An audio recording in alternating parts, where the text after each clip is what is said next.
Hello viewers, Assalamu alaikum and welcome back to CSC Master Environment.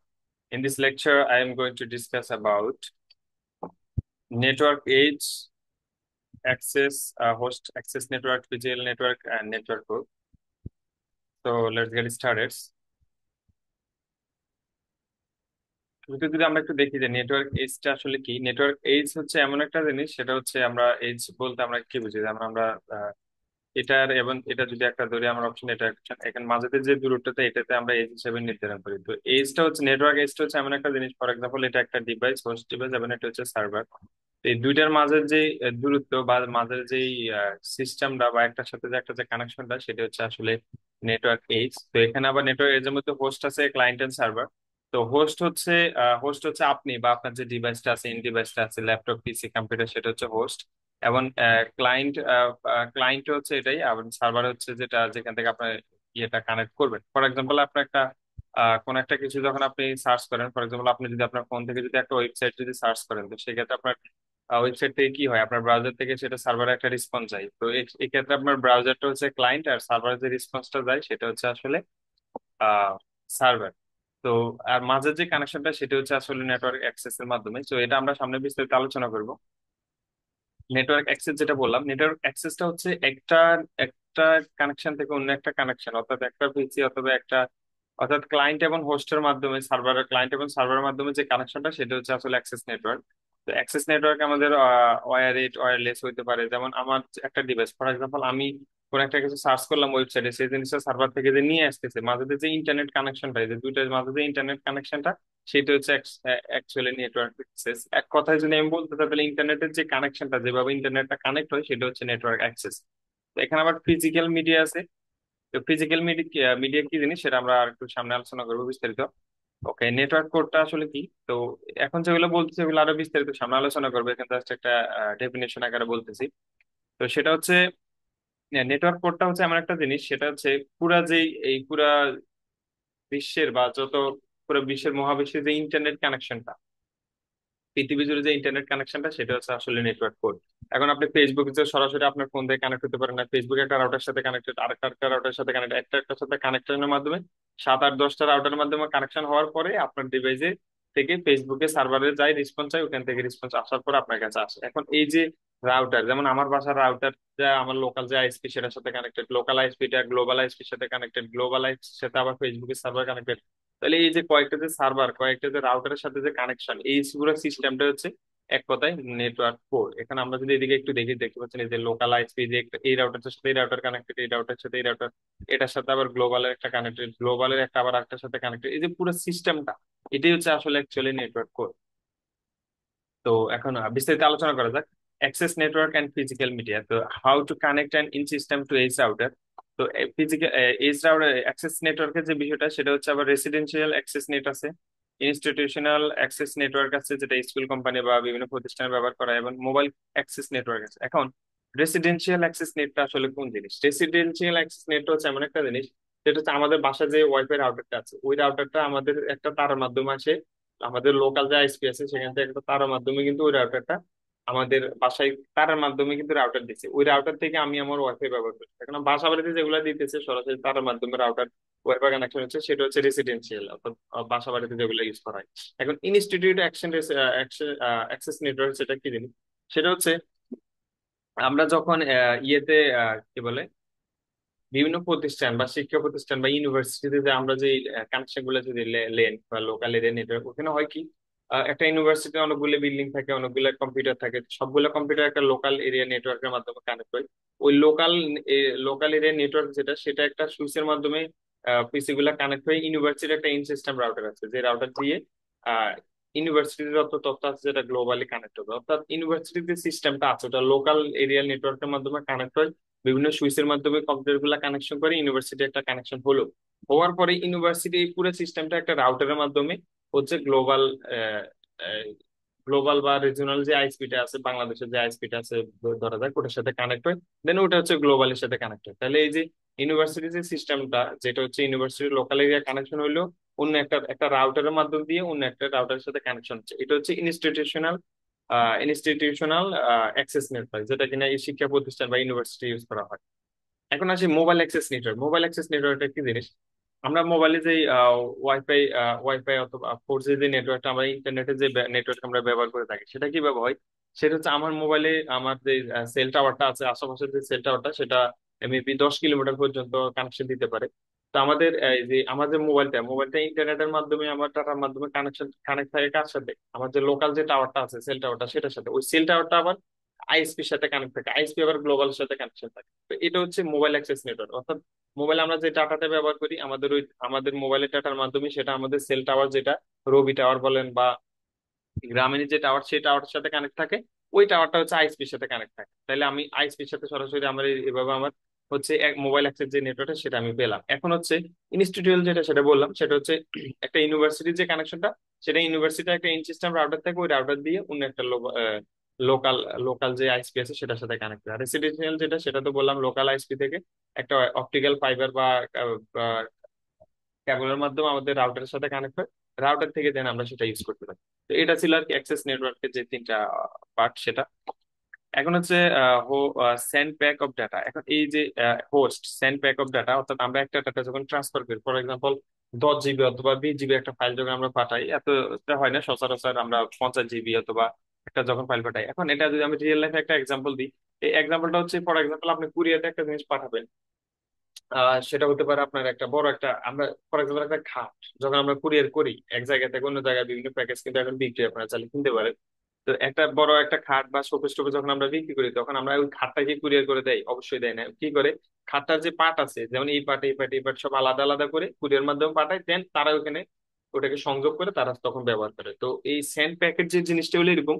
ইন্টারনেটের ভাষায় প্যাকেটটা হচ্ছে, আপনি যখন একটা ফাইল পাঠান, ফর এক্সাম্পল আপনি 10 জিবি 10 এমবির একটা ফাইল পাঠাচ্ছেন, তখন এই ফাইলটা হচ্ছে 10 এমবির ফাইলটা তারা একসাথে পাঠায় না। সেটা কি করে? সেটা বিভিন্ন ধাপে ধাপে ভাগ করে। ফর এক্সাম্পল সেটা হইতে পারে যে 1 এমবি করে 10টা ভাগ করলো, 10টা, এই যে 10টা ভাগ করলো, এই পুরো 10 এমবির ফাইলটা যে 10টা ভাগ করে 1 এমবি 1 এমবি করে ডিভাইড করছে, সেই একটা ভাগের যে 1 এমবিটা, সেটা হচ্ছে আসলে প্যাকেট। এটাকে বলা হয় প্যাকেট। তো এই প্যাকেটের দৈর্ঘ্যটা আমরা যদি একটু দেখি, যে হোসেন এখানে কি বলছে, packet length of L bits. অর্থাৎ যে প্যাকেটটা আমি বললাম একটা একটা ছোট ছোট ক্ষুদ্রাংশ, এটা হচ্ছে এল, এটাকে এল দ্বারা নির্ণয় করা হয়। Transmission packet into access network, transmission rate হচ্ছে আর। এবং ট্রান্সমিশন রেটটা কি জিনিস? এই যে আপনি কুরিয়ারতে যে আপনার ফাইলটা যে এই যে খাতটা যে আপনি পাঠাচ্ছেন, তো এখন আপনি যে খাতটা যে পাঠাতেন, এটা পাঠাতে কতদিন লাগবে? একদিন নাকি 2 দিন? যে রেটটা লাগবে। এখন ফর এক্সাম্পল আপনার কাছে হচ্ছে 10টা প্যাকেট আছে।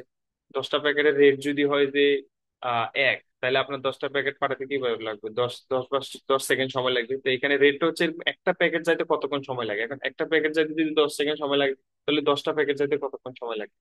রেটটা হচ্ছে আপনি যে একটা প্যাকেট পাঠাবেন, ওই প্যাকেটটা কি গতিতে যাবে, কতক্ষণ সময় লাগবে, সেটা হচ্ছে আসলে রেট। তো এখন আমরা যদি এখানে এই যে দেখি, এটা একটা ল আছে, প্যাকেট ট্রান্সমিশন ডিলে। এখন এই প্যাকেট ট্রান্সমিশন ডিলে হচ্ছে এই যে পুরা যে প্যাকেটটা আপনার, এই প্যাকেট বা পুরো যে ফাইলটা, ওই ফাইলটা যেতে আসলে কতক্ষণ সময় লাগবে, সেটা হচ্ছে প্যাকেট ট্রান্সমিশন ডিলে। তো এটার জন্য হচ্ছে টাইম নিডেড টু ট্রান্সমিশন, এটার সূত্রটা হচ্ছে এল বাই আর। অর্থাৎ এলটা হচ্ছে বিট সংখ্যা এবং আরটা হচ্ছে একটা বিট চাইতে কতক্ষণ সময় লাগবে। তো এটা হচ্ছে আর কি বিষয়। তো এটার একটা সিম্পল একটা এক্সাম্পল যদি আমরা দিই, ফর এক্সাম্পল আমার কাছে 100 বিটের একটা ফাইল আছে এবং সেটা যেতে হচ্ছে 100 সেকেন্ড সময় লাগে। সেটা রেট হচ্ছে 100, তার মানে 100 দিয়ে যদি এল এল এল এল বিট হচ্ছে 100, বিট হচ্ছে 100টা, এবং রেট হচ্ছে 100। তাহলে 100 দিয়ে 100 ভাগ করলে কত? 1 সেকেন্ড। তার মানে 100 এমবির একটা ফাইল যেতে আমার কাছে 1 সেকেন্ড সময় লাগবে, যদি বিট এই রেটটা হচ্ছে 100 হয়। তো এটা আর কি বিষয়। এখন হচ্ছে ফিজিক্যাল মিডিয়া। ফিজিক্যাল মিডিয়া কি জিনিস? ফিজিক্যাল মিডিয়া হচ্ছে propagates between transmitter and receiver pair. Physical link what lies between transmitter and receiver. Guided media এবং আনগাইডেড মিডিয়া। এখন ফিজিক্যাল মিডিয়ার মধ্যে ফিজিক্যাল লিঙ্কটা হচ্ছে কি জিনিস? আপনি যে একটা ফাইল পাঠাচ্ছেন, হ্যাঁ, ফাইলটা কিন্তু আমরা দুইভাবে পাঠাই। তো আপনি যে একটা ফাইল পাঠাচ্ছেন, একজনের কাছ থেকে একটা কম্পিউটার থেকে অন্য একটা কম্পিউটারে আপনি একটা ফাইল পাঠাচ্ছেন, সেটার যে লিঙ্কটা, যাওয়ার যে প্রক্রিয়াটা বা যে লিঙ্ক, সেটা দুই প্রকার হতে পারে। একটা হচ্ছে গাইডেড মিডিয়া, আর একটা হচ্ছে আনগাইডেড মিডিয়া।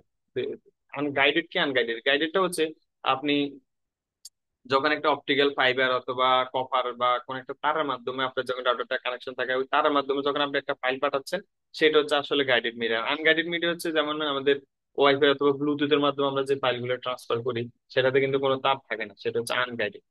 তো এটা হচ্ছে ফিজিক্যাল মিডিয়া হচ্ছে দুই দুই প্রকার, একটা হচ্ছে গাইডেড মিডিয়া, একটা হচ্ছে আনগাইডেড মিডিয়া। তো গাইডেড হচ্ছে তারের মাধ্যমে অপটিক্যাল ফাইবার, অর্থাৎ আপনার কম্পিউটারের সাথে একটা ইথারনেট কানেক্ট আছে, আপনি যদি এখন কোনো একটা আপনার অন্য একটা পিসিতে যদি আপনার একটা ফাইল পাঠান, সেটা হচ্ছে গাইডেড। আর আপনার যদি অপটিক্যাল ফাইবারের সাথে কানেকশন না থাকে, আপনি যদি ওয়াইফাই অথবা ব্লুটুথের মাধ্যমে পাঠান, সেটা হচ্ছে আনগাইডেড। ওকে, আশা করি এটা বুঝতে পারছেন। তো এখানে এটাই বলছে অপটিক্যাল, কক্সাল কপার এবং ফাইবার অপটিক্যাল। তো এটা হচ্ছে আমরা অনেকগুলো তারের মাধ্যমে যে দেখেন আমাদের ইন্টারনেট যেটা থাকে, সেটা একটা তারের সাথে একটা তার যে কানেকশন থাকে। High transmit point, transmit 10 to 100 global এক্সপি, লো রেট। এটা হচ্ছে ওই একটা তার সাথে যে একটা তার কানেকশন করে, কপার দুই তিনটা তার কাছে যে কানেকশনটা দেয়, সেটা নিয়ে আলোচনা করছি। তো এটা এতটা ইম্পর্টেন্ট না, এটা আপনি স্কিপ করতে পারেন। আর ফিজিক্যাল মিডিয়া যেটা বলছে রেডিও এবং রেডিও লিঙ্ক, এটা হচ্ছে wireless LAN wifi. Wireless LAN যেটা ওয়াইফাই, সেটা 10 থেকে 100 Mbps পর্যন্ত হতে পারে। 10s মানে 10 মিটার পর্যন্ত সেটা ইয়ে করবে। ওয়াইড এরিয়া যেটা 4G ক্যালকুলার, সেটা হচ্ছে 10 Mbps, বা হচ্ছে 10 কিলোমিটার। যেটা বললাম আমাদের নেটওয়ার্ক টাওয়ারের মাধ্যমে যেটা কানেকশন থাকে, সেটা আপনার টাওয়ারটা যদি 10 কিলোমিটার দূরে হয়, আপনি 10 কিলোমিটার পর্যন্ত সর্বোচ্চ এটা ইয়েটা নিতে পারবেন। আর ওয়্যারলেস ল্যান যেটা আমরা পাশাপাশি ওয়াইফাই ব্যবহার করি, সেটা আমরা কি সর্বোচ্চ আপনি 10 থেকে 100 Mbps পর্যন্ত ইউজ করতে পারবেন, কিন্তু সেটা কানেকশনটা হবে আপনার 100 মিটার, এখানে দেওয়া আছে 10 10 মিটার পর্যন্ত। অর্থাৎ আপনি এখানে থেকে যদি আপনি দোকানে চলে যান, মার্কেটে চলে যান, সেক্ষেত্রে কিন্তু আপনি আপনার ওয়াইফাইটা ইউজ করতে পারবেন না। তো আর ইন্টারনেটের যে বিষয়টা, 4G যে বিষয়টা, সেটা 10 কিলোমিটার। অর্থাৎ আপনি আমরা কি করি, মোবাইলের নেট আমরা বাসায় ইউজ করতে পারি, একই নেট আমরা দোকানে গেলে ইউজ করতে পারি। আবার আপনি দেখা গেলে এক জেলা থেকে অন্য জেলায় গেলে, আপনার তো এক জেলা থেকে অন্য জেলায় তো হচ্ছে 100 কিলোমিটারের বেশি, নর্মালি 10 কিলোমিটারের বেশি। তখন আপনি কিভাবে ইউজ করেন, তখন আপনার ওই এলাকার যে নেটওয়ার্ক আছে, অর্থাৎ আপনি যে টাওয়ার, একটা টাওয়ার আন্ডার থাকবেন, ওই টাওয়ারের 10 কিলোমিটার আয়তার ভিতরে আপনার নেট পাবে। এখন ওই টাওয়ার থেকে যে আপনি অন্য এলাকায় চলে যান, তখন আপনাকে অন্য একটা টাওয়ারে ক্যাচ করবে, এইভাবে হচ্ছে আপনার কানেকশনটা হবে। আর ওয়াইফাই এর ক্ষেত্রে যেটা হয়, সেটা তো আপনার পার্সোনাল ওয়াইফাই, সেটা 10 মিটারের ভিতরে দিবে।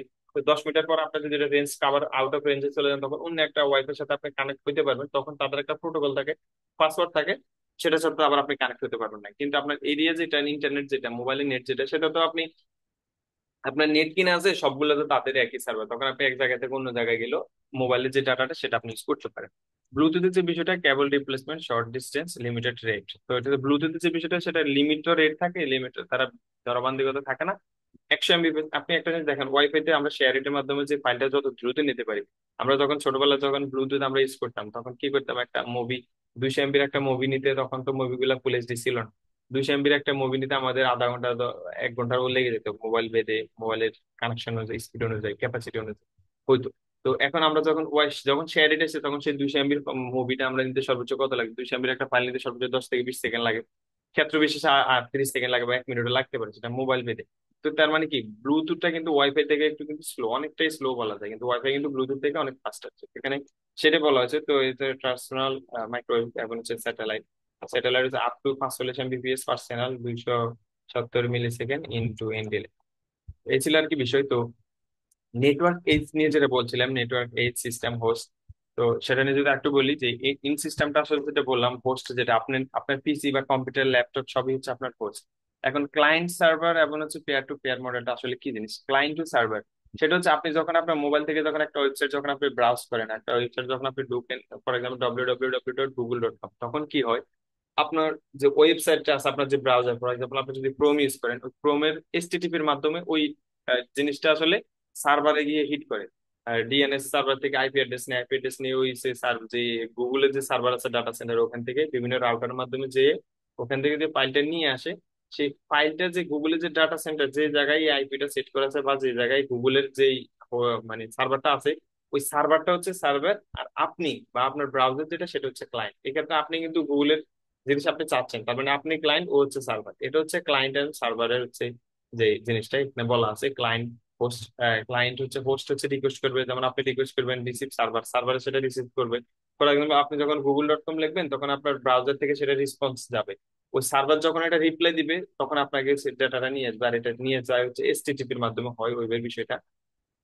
তো এটা হচ্ছে ক্লায়েন্ট এবং সার্ভারের বিষয়, আপনারা আশা করি বুঝতে পারছেন। আর পেয়ার টু পেয়ার মডেল যেটা, সেটা হচ্ছে এখানে কোনো সার্ভার থাকবে না। যেমন আমরা যখন ইতে যখন কথা বলি, যেমন আপনি স্কাইপে যখন কথা বলেন, তখন কি হয়, আপনি আর আমি কথা বলি, তবে আমার কথাটা বিষয়টা এমন না যে আমার কথাটা একটা সার্ভারে গিয়ে যোগ হয়, আপনার কথাটা একটা সার্ভারে গিয়ে যোগ হয়, দুইটা কথা সার্ভার থেকে আপনার কাছে আসে আমার কাছে আসে, বিষয়টা এরকম না। তখন পেয়ার টু পেয়ার মানে আমি আর আপনি আছি, এখানে থার্ড কোনো পার্টি নেই, এখানে অন্য কোনো সার্ভার নাই। তো স্ক্যাপের মাধ্যমে কথাটা এইভাবে হয়। এখানে আরো একটা এক্সাম্পল দিচ্ছে বিট টরেন্ট এবং যে কাজা। তো স্ক্যাপটার সাথে আমরা অনেকে পরিচিত, যদি এই দুটো হয়তো অনেকে নাও জানতে পারেন। তো এই হচ্ছে আর কি বিষয়, এটা হচ্ছে পেয়ার টু পেয়ার মডেল এবং ক্লায়েন্ট টু সার্ভার মডেল। এবার হচ্ছে নেটওয়ার্ক কানেকশন ওরিয়েন্টেড সার্ভিস। এখানে এখানে দেওয়া আছে, এটা আমরা এখানে যে এখানে বিস্তারিত দেওয়া আছে ইউডিপি এবং হচ্ছে টিসিপি কি জিনিস। এবং ইউডিপি এবং টিসিপি নিয়ে যদি একটু বিস্তারিত আলোচনা করতে চাই, ইউডিপিটা হচ্ছে, ইউডিপিটা এখানে কি বলা আছে দেখেন। এখানে যেটা এখানে একটি কথাই বলা আছে, এখানে যে দেখেন ইউডিপি হচ্ছে connection less, unreliable data transfer, no flow control, no congestion control.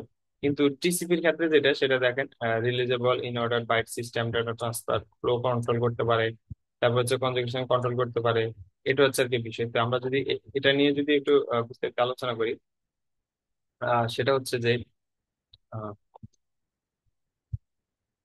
ক্লায়েন্টের যে বিষয়টা, ওইটা একটা minute।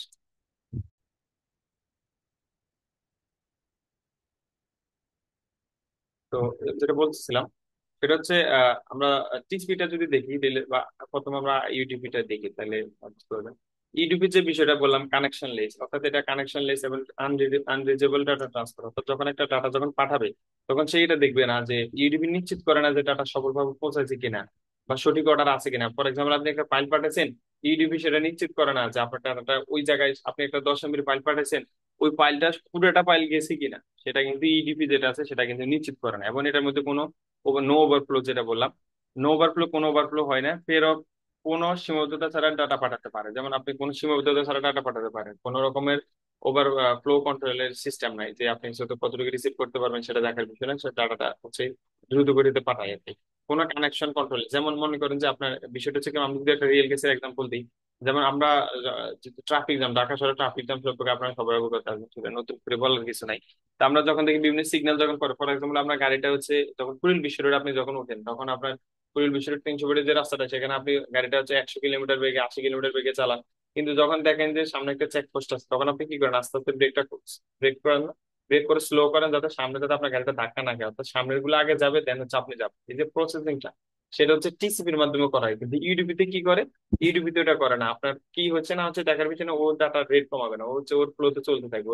যদি 100 স্পিডে চলে ডাটা পাঠায়, 100 স্পিডে পাঠাতে থাকবে। সামনে যদি কোনো জ্যাম থাকে বা কিছু থাকে সেটা সে নির্ধারণ করে না। সেটাই বলেছে নো কনজেশন কন্ট্রোল নেই ইডিপির যে ক্ষেত্রে যেটা। কিন্তু টিসিপির ক্ষেত্রে যেটা হয়, এই যে টিসিপির ক্ষেত্রে যেটা হয়, টিসিপির ক্ষেত্রে বলছিলাম রিলিজেবল এবং ইনঅর্ডার সিস্টেম ট্রান্সফার এবং হচ্ছে ফ্লো কন্ট্রোল, এখানে ফ্লো কন্ট্রোল হয়। তো এই টিসিপির ক্ষেত্রে যদি আমরা একটু বলি, সেটা হচ্ছে টিসিপি যেটা হয় সিস্টেম মিডিয়া, যেমন ইউটিউবে বা নেটফ্লিক্স এর, আচ্ছা সেটা এক্সাম্পল আমরা পরে দিই। ভাই, ওকে, আগে টিসিপিটা এক্সাম্পল দিয়ে দেন, হচ্ছে সেটা নিয়ে আমরা আলোচনা করবো। টিসিপিটা হচ্ছে যেমন যদি যখন আপনি একটা ফাইল পাঠান,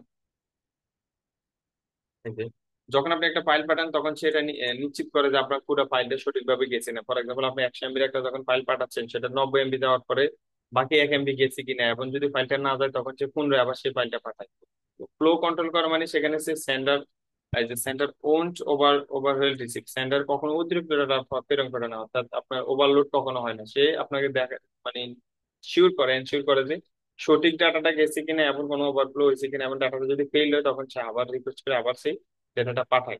কনজুগেশন কন্ট্রোল যেটা বললাম, যেমন আপনি হচ্ছে ওর টিসিপির ক্ষেত্রে যেটা হয় সেটা হচ্ছে যখন সামনে আপনি যখন ট্রাফিক জ্যামের ক্ষেত্রে সামনে কি দেখেন, জ্যাম দেখলে তখন আপনি ব্রেক করেন, তখন সেটা হচ্ছে টিসিপি সেই কাজ সে করে যে সামনে যখন ওভারফ্লো মানে জ্যাম দেখে তখন সে স্লো করে ডাটা রেটটা কমিয়ে দেয়, কন্ট্রোলিং করে ডাটা রেটটা কমিয়ে দেয়, আস্তে আস্তে ডাটাটা ফ্লো হতে থাকে। তখন সেক্ষেত্রে কোনো ডাটা মিসিং হওয়ার কোনো সম্ভাবনা নেই। টিসিপির ক্ষেত্রে কোনো ডাটা মিসিং হয় না, কিন্তু ইডিপির ক্ষেত্রে মিসিং হয়, কারণ ওইখানে ডাটা রেট কমে না, ওখানে ফুল স্পিডে যাতে থাকে, মাঝে কোনো বাধা হতে পারে, কোনো ডাটা মিসিং হয়ে যেতে পারে।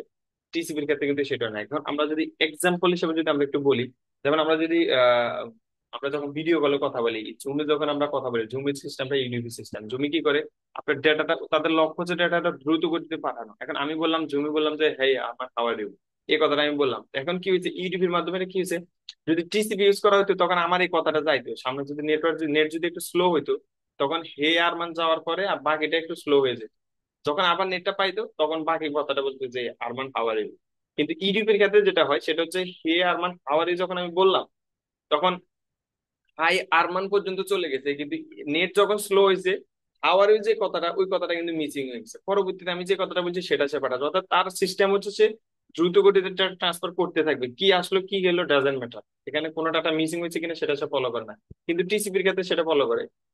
যে আপনি যদি 5টা কথা বলেন, নেট যদি আমরা পড়াই যখন মাঝে মাঝে এমনটা হয় কি, ইমুতে এমনটা হয়, যখন আপনি নেট স্লো থাকে, তখন আমি একটা কথা বললাম, আমি বলতে আছি অপর পক্ষে শুনতেছে না, ওনার নেট স্লো, তখন পরবর্তীতে যখন ওর নেট আসে, তখন আমার কথা যায়, আমি বলি কথা যায় পরে, দেখা গেল আমি একটা কথা বললাম, আগের কথাগুলো আমার যায়, দেন পরে কথা আসে, এই ক্ষেত্রে কিন্তু টিসিপি ইউজ করেছে, কোনো ডেটা কিন্তু হারায় নাই। কিন্তু জুমের ক্ষেত্রে আমরা যখন কথা বলি, বা বিভিন্ন স্কাইপের ক্ষেত্রে, বা অন্যান্য হোয়াটসঅ্যাপে, যদি এগুলো এখন সবাই ইউডিপি ইউজ করতেছে, দ্রুত ডেটাটা পাঠায়, কোন একটা নেট যদি কানেকশন স্লো হয়, মাঝে দিয়ে যে কথাটা থাকে সেটা কেটে যায়, সেটা কিন্তু আর পুনরায় যায় না, যেমন আমাদের মোবাইলে কথা বলার সময় কিন্তু এরকমটা হয়। এটাই ছিল আর কি টিসিপি আর ইউডিপির ক্ষেত্রে যে এক্সাম্পলটা, সেটাই তো এখানে এটাই বলা আছে। তো এই ছিল আজকের লেকচার, এই পর্যন্ত। ধন্যবাদ সবাইকে, ভালো থাকবেন, আসসালামু আলাইকুম।